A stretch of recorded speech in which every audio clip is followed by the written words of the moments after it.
This audio reading is from the book John Ploughman's Pictures by Charles Spurgeon. Our selected reading is chapter 35, All is lost that is poured into a cracked dish. Cook is wasting her precious liquor, for it runs out almost as fast as it runs in.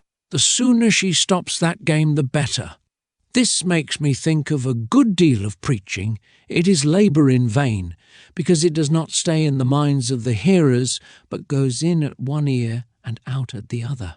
When men go to market, they are all alive to do a trade, but in a place of worship they are not more than half awake, and do not seem to care whether they profit or not by what they hear. I once heard a preacher say, "Half of you are asleep, half are inattentive, and the rest—" He never finished that sentence, for the people began to smile, and here and there one burst out laughing. Certainly, many only go to meeting to stare about.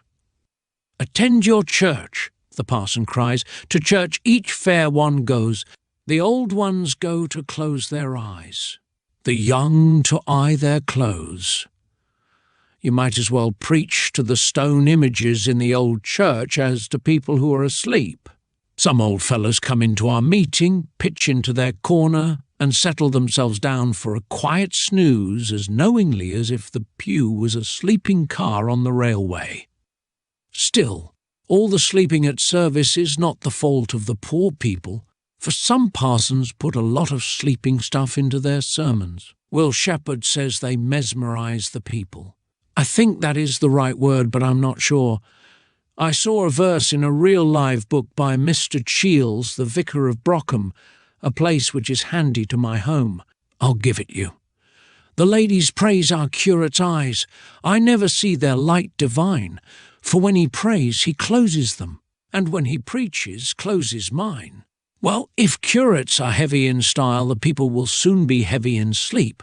Even when hearers are awake, many of them are forgetful. It is like pouring a jug of ale between the bars of a gridiron to try and teach them good doctrine.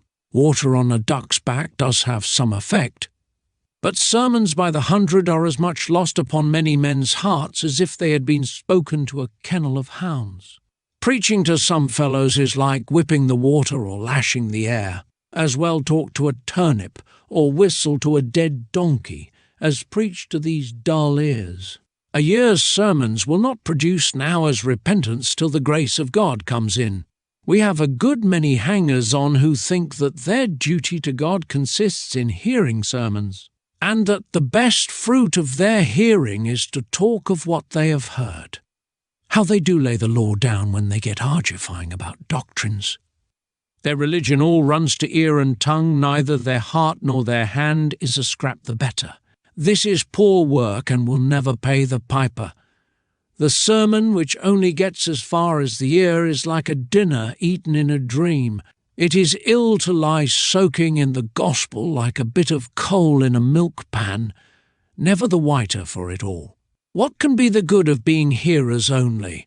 It disappoints the poor preacher, and it brings no blessing to the man himself. Looking at a plum won't sweeten your mouth, staring at a coat won't cover your back, and lying on the bank won't catch the fish in the river. The cracked dish is never the better for all that is poured into it.